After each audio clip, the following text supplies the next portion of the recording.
Easy people, welcome back to my channel at Big Steve MCFC. How's it going? Good to see everybody. I've been away in Dubai, had a family holiday, so I apologise for the lack of recording. Anyone that follows my content does know that usually around this time of year I like to get away, have a bit of winter sun with the family. So I did that. Had a great time over there. Met a lot of City fans who came to the hotel to see me. We watched the Newcastle game with the Dubai supporters club. That was great. Met so many good people out there, expats, Dubai nationals, lots of City fans there, lots of City shirts. Big fans of myself and big fans of the Big Six and things like that. So yeah, it was a bit surreal. I was walking around the water park and people were recognising me. A lot of Dubai people who watched the content over there. So that was a bit crazy. Gutted that I missed the Newcastle game, but the atmosphere looked amazing. The City fans did us all proud. You could hear them loud and proud on the TV. And what a game. I mean, what a game. First 20 minutes, we looked like we was going to steamroll them. They couldn't get the ball off us. We were knocking it about really well, keeping control. Newcastle were penned in their own half. We finally get the breakthrough. Fantastic goal by Bernardo. Great cross from Kyle Walker. And I'm a big critic of Kyle on that right-hand side for not crossing the ball, but he got the ball in early. Great little backheel flick from Bernardo, 1-0. And to be honest, I'm sat there relaxed. I'm thinking, we're going to dominate this. They don't look like they're going to cause us any problems. Then all of a sudden, they start with that long ball over the top of our high line. And then we find ourselves 2-1 down. I mean, two great finishes, Isaac and Anthony Gordon. And we just found ourselves looking at ourselves in the pub thinking, this is the typical City, this from back in the day where, you can't rest on your laurels and think you're going to do so well. You find yourself 2-1 down. So at half time, we were talking about it. And even though we were 2-1 down, still didn't feel like we were going to get beat. You know what I mean? We had enough of the play and enough of the chances to know that the second half was going to, maybe be our half. Pep needed to get into him at half time. Then you looked at the bench. You seen Jack Grealish on there. You seen Kevin De Bruyne on there. And that was the one where you're looking at Kevin. We've seen him come on against Huddersfield, adding to the game straight away. So you've got Kevin De Bruyne, a fully fit Kevin De Bruyne sat on the bench, ready to come out any time. And that is exactly what happened. King Kev, the legend. I mean, what a player. There's a lot of people talking about him this week as probably the greatest midfielder of all time in the Premier League. I mean, he's definitely in the conversation. His career's not over yet. But I think when his career's finished, we're going to look back at Kevin De Bruyne in this country and realise what a player we had on our hands and what a guy we were watching. I mean, such an intelligent player. Kevin comes on, changes the whole game. The whole game went from madness to Kevin De Bruyne tempo. He controlled the game. He controlled the tempo. He controlled the passing.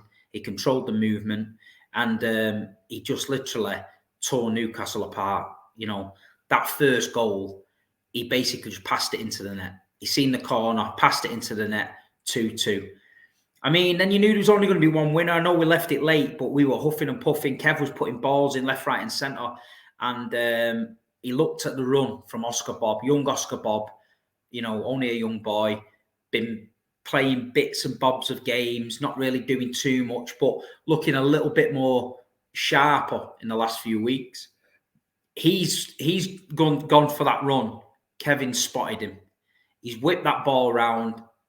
Oscar's took the touch. And then a little finish, a little jink round the keeper and tap in was just class. And I mean, for a young boy to do that in the 90th minute, under pressure, to keep composed and with that kind of finish is a credit to him and a credit to Man City and the academy. I mean, Kevin De Bruyne with that pass though, but without the run from Oscar, you don't see the pass. Kev's on it. He's looking for the runs. That's why these players have got to think, if I make this run now, Kevin's going to find me. And he did. And we've been crying out for it, Blues. We have. You know, the season so far, we've done well. But there's been games where it's been very side to side and very, very like crab-style football, backwards and side. And we've been craving that pass. And with Kevin on the pitch, you're always going to have that pass. From anywhere in that danger zone, Kevin De Bruyne can find that pass. And I mean, it's such a relief to get him back on the pitch. I was fortunate enough to go to the evening with Kevin De Bruyne the other week, and he spoke about having a break and feeling refreshed and letting his body heal, trying new things, and little things like taking his daughter to ballerina lessons and things like that. He said helped him with his mind and stuff. And he looked so relaxed and so refreshed. And I think we're seeing it now. I think we're getting a fully fit, fully charged, fully refreshed Kevin De Bruyne back for the title running. And Jurgen Klopp mentioned it. You know, the Premier League started to shake when Kevin warmed up. Well, let me tell you this. Kevin's not even got started yet. Not even got started yet. And just to make matters a little bit worse, just to make the ground shake a little bit more, the Nordic Meat Shield, the Viking, the Premier League record goal scorer, the 54, 56 goal a season Norwegian hitman, he's still to come back. So be prepared. I'm not saying the shark's in the water yet. The shark's off the coast of New Zealand somewhere, basking at the minute. Basking. But you know, give it 4 or 5 weeks, that shark's going to be making his way around the coast, and it's going to be in full flow. So Erling Haaland yet to come. Kevin De Bruyne is back. Things are looking positive. Things are looking positive. On a positive note, yeah, Newcastle game, great 3 points, buzzing. The players have gone out to Abu Dhabi now, warm weather training. We've got a massive game coming up. Yeah, FA Cup. Could it get any worse a draw for City fans than Tottenham away? The ground where we don't score goals. The ground where we look absolutely terrible every time we play. We start the game well and then we just fold. We don't get points there. We don't win there. But 9,000 tickets sold in 24 hours. Apparently we got no fans. Empty ad. Friday night, 8 o'clock, White Hart Lane.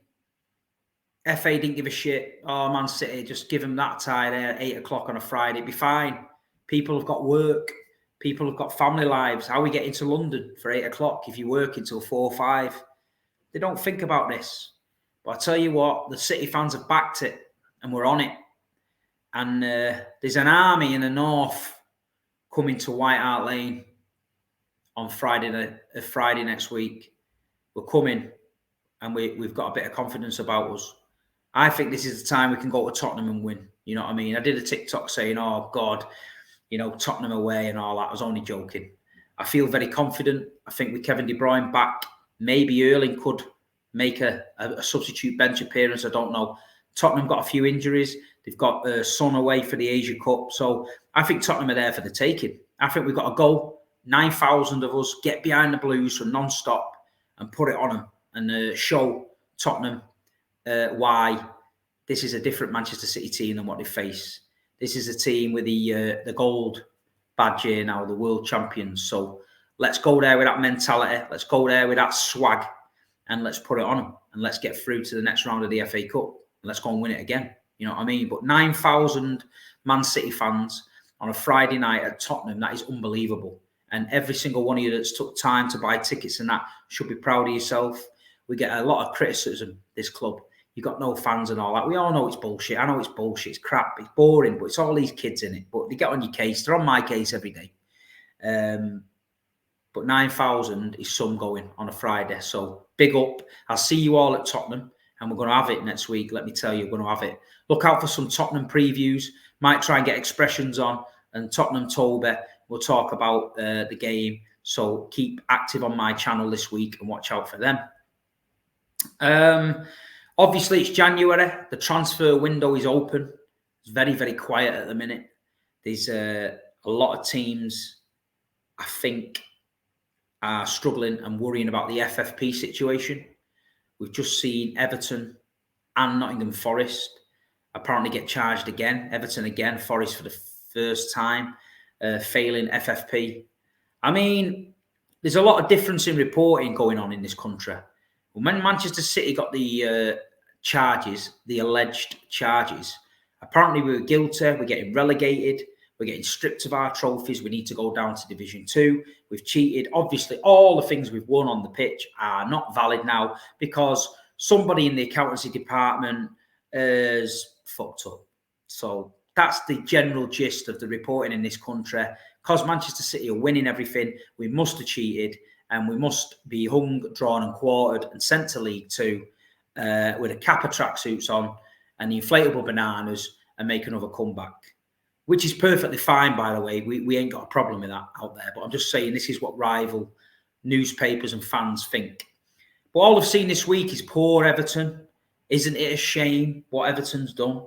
You know, how can Everton get charged twice when Manchester City's got 115 charges, blah, blah, blah, blah, blah, and Nottingham Forest? Well, I'm sorry.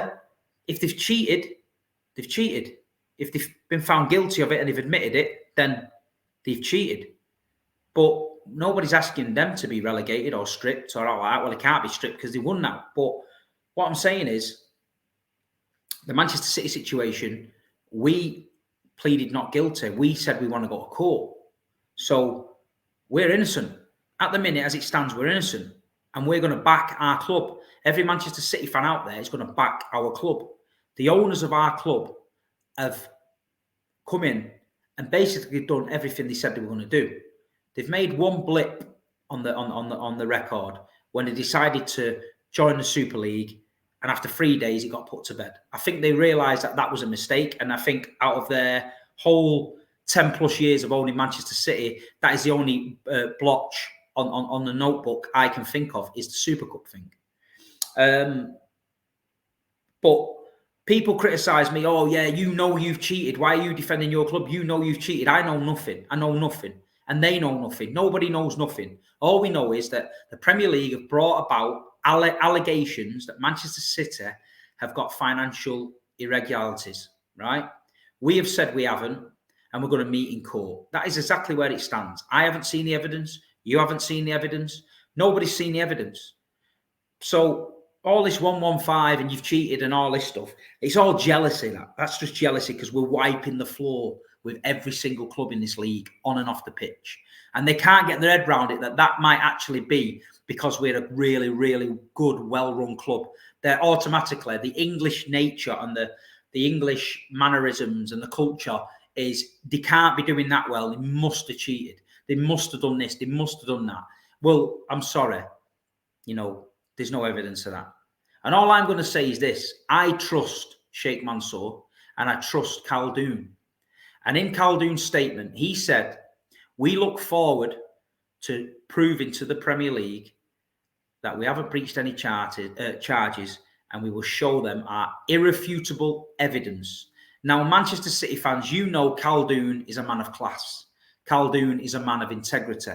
And Khaldoon, every season, does an interview and he lays it all out on the line and we sit there and we listen to him and we trust him.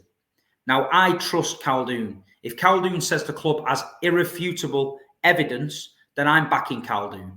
All you rival fans out there, you can talk shit to me all you want, 115, cheats and all that. I don't care.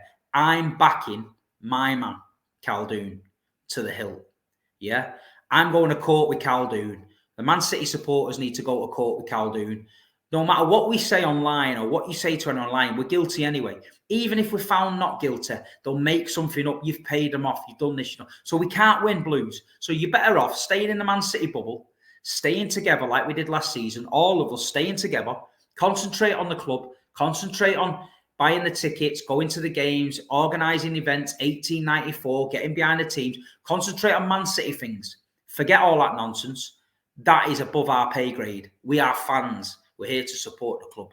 We're not here to defend the club against knobheads on Instagram who think they know what they're talking about when they've not seen any evidence. I've not seen any evidence. They've not seen any evidence. It's pure speculation. That is all it is. Pure speculation. Not even worth talking about. So someone will clip me up on here and put it out there. And someone will say, well, it must be worth talking about. You made a TikTok about it. No, I didn't. I'm on a podcast, my podcast, talking to Manchester City supporters about my feelings towards the charges. If that gets clipped and put on the internet and you see it, then okay, that's fine. But the context is, I don't know nothing about the charges. You don't know nothing about the charges. It's an alleged charge at the minute. Let the lawyers deal with it in court. And I will then speak on the outcome. Whether it's good, whether it's bad, whether it's indifferent, I will speak on the outcome. But as this day goes now, Manchester City Football Club, Sheikh Mansour, Khaldoon have given me no reason in their ownership to doubt what they are saying. Yeah? To doubt what they're saying. These are the best owners in world football. What they've done to Manchester City, the surrounding areas, the City group is unbelievable. So I'm backing them. We need to back them. Fuck Dave in the pub telling you that, oh yeah, you've done this, and John down the road in the paper shop because he told you that City got fined and they're going to get stripped. And fucking Doris, who goes to Gala Bingo, yeah, she said that Man City's getting the treble took off him because Jolie and Lescott got £4 extra in his fucking wages, what he wasn't entitled to. And all that nonsense that I've been hearing, yeah, just sack it, man. Sack it. We trust in Khaldoon. We're going to court. We're going to prove it that Manchester City was right. And listen, there might be some good comes out of this for the rest of football, because teams like Forest and Everton, yeah, and Bournemouth and Burnley and people like that, they can't compete at the minute. This FFP's stifling them. They can't compete. They're struggling. Once they've been found guilty once, how are they clawing the money back? So it's an endless spiral of shit. So they're ruining the Premier League. The so-called elite clubs who it was here to protect, yeah? Chelsea fined 10 million for failing FFP. It didn't protect them, yeah? Liverpool, their owners had to write off a load of money so they could comply with FFP. Manchester United signing Amrabat and Reguilon on loan because they've got no dough because FFP's on their ass. So it hasn't protected them. But you look at Manchester City, whose club is well run, you look at the money which is generating through trebles and trophies and academy sales, and all of a sudden, how are they getting away with that? Well, I'll tell you how we're getting away with that. A, we're winning trophies.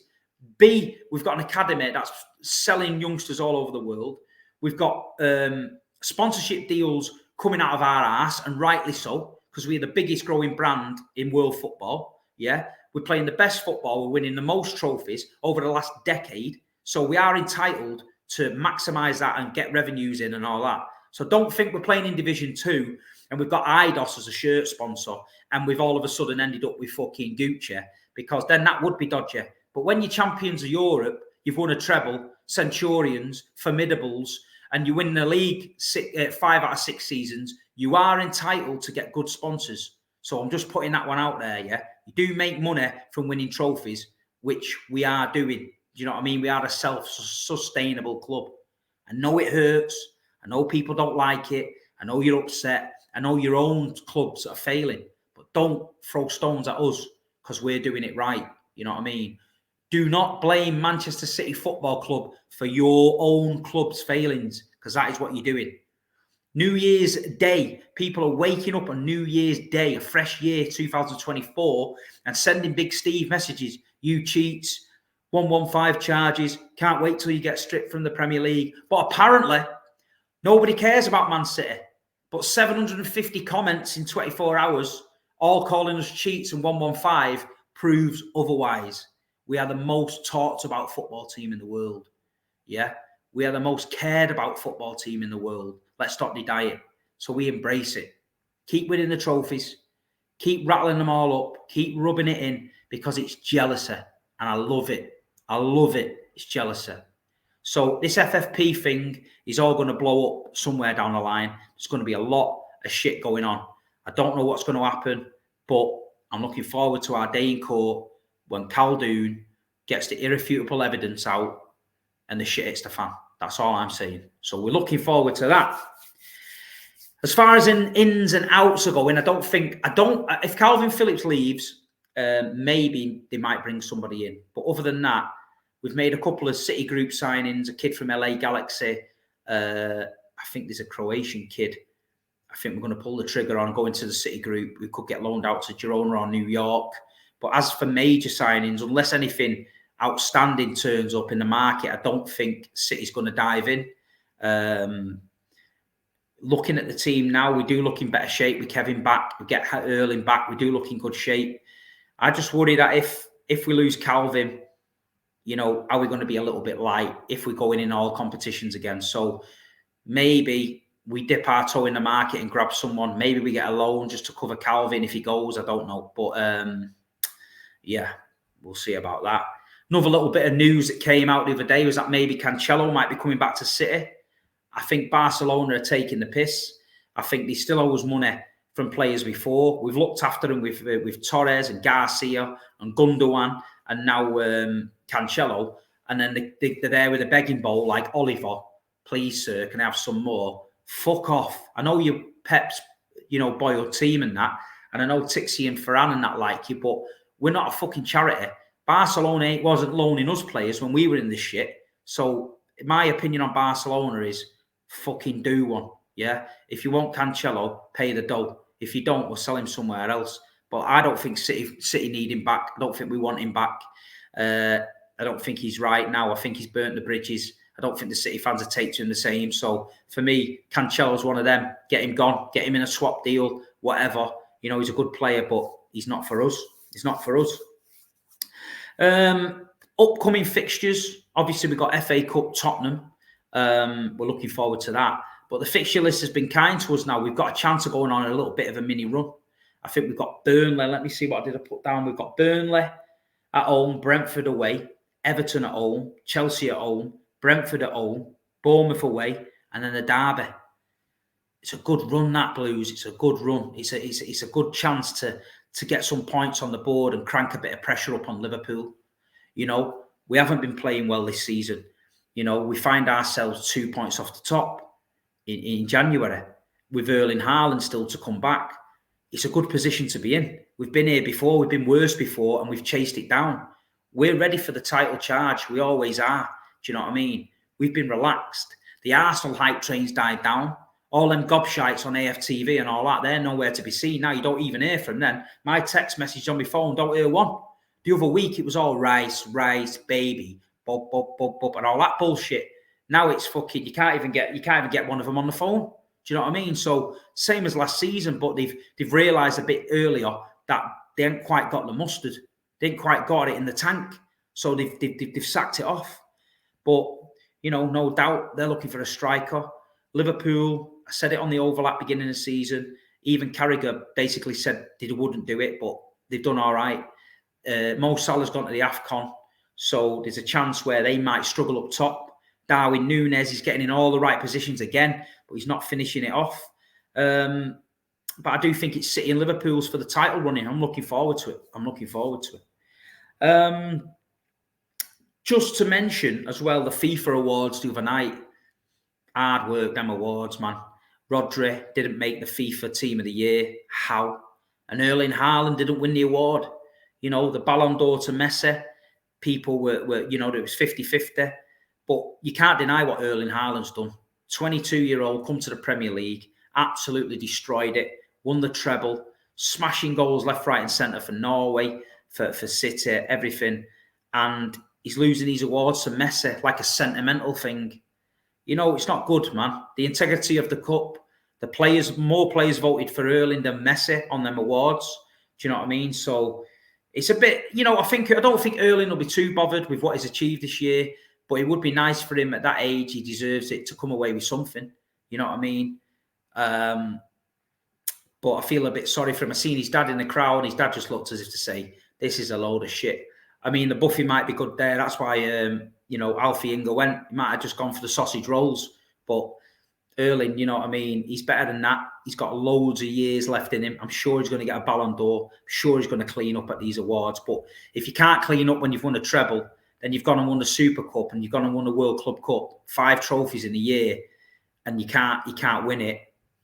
You know what I mean? It's mad. But it is what it is, Blues. Listen, it is what it is. Listen, I'm so sorry for the lack of content. I'm back on it now. I'm trying my best. Please hit the like button. It helps me out. My algorithm's gone down the drain because I've not been active. Please hit the like button. Please leave a comment. I will try and get back to you. 50,000 followers on Instagram. Really appreciate it. I'm giving away 2 tickets to the Tottenham game next week in the Cup on my Instagram page. All you've got to do is head over to the Instagram page, like, share, and tag 3 friends in it to be in with a chance. Let me just tell you a little tip, yeah? Don't tag any of your mates that are Bellends or United fans because they'll cost you the competition. The amount of times I pick a winner, and when I check the friends to see if they're following me back, one friend isn't following me back and that person loses. It must take me 6 or 7 attempts to pick a winner because not everyone's following the guidelines. The point is, you tag your mates, the ones who are going to follow me back. That is the way it is. Go on Instagram now, tag as many people as you want, do whatever you want, get as many entries as you want, and by Friday, someone's going to win 2 tickets in the City End for the FA Cup next week, which promises to be a banger. So get on that. TikTok as well, at Big Steve MCFC, doing okay on there. Couple of little 60-second reels and all that. I'm still finding my feet on it. But I appreciate the support, appreciate all the good comments, appreciate all the nice people that are reaching out. And yeah, I'm back. Look out for some shows this week on City Extra. Look out for the Tottenham previews. And Big Steve's back from Dubai and I'm ready to go. Peace. See you soon. Come on, City.